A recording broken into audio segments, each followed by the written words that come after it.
Growing up can feel kind of strange, troubling, and at times turbulent.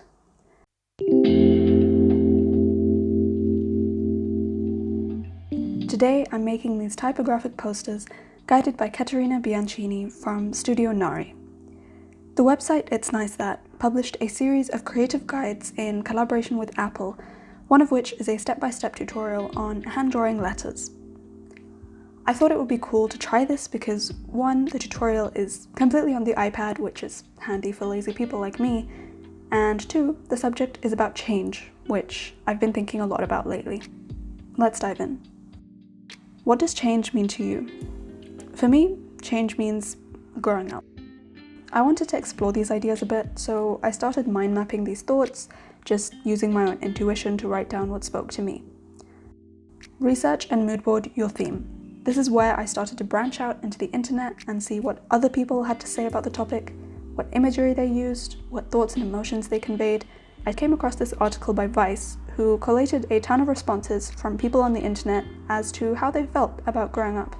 In particular, there was one phrase which stood out to me: shifting tides. I like the visual representation this stood for, and I'm always drawn to the ocean, so I thought this was a good springboard. I jumped back into Pinterest, typed in the phrase, and came up with some cool paintings and reference photos.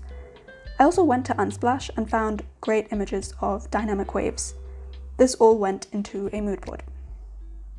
Creating a concept tree. This was quite a cool thing to learn, as it's specific to the Studio Nari process. You start off with the overarching concept, then moving down the tree, I started to define the behaviors, which included turbulent, inflow, wild, and unpredictable, which I think sums growing up quite nicely. This then translates into the third layer, or branch of the tree, which is the graphical representation of these behaviors. Then I had to choose a word from the tree to use as the base inspiration to make my letter forms. Interestingly, without me even realizing, I chose the word I had written down right at the beginning: turbulent. Sketching the letter forms. Now is the time to jump into the good stuff. Using the template provided by Caterina, I started to cut out letter forms using the lasso or select tool in Procreate. I must admit, whilst it's nice to do everything on the iPad, it's also a whole lot slower just because the functionality is limited compared to a laptop. My first pass revealed very sharp and jagged looking forms, which, if you notice, was in my behaviors underneath turbulent.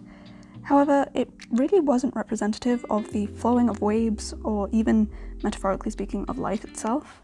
This moves us on to tweaking the letter forms to express a feeling. I went back to the mood board and pulled some of the images I had before of oceans and waves and started drawing over them to see if I could find any good shapes I could use. I quite liked the cresting of the waves, and so I started off with a very textured outline, then quickly realized this would look very inconsistent and quite messy if I used this for each letter, so I set about simplifying the waveform.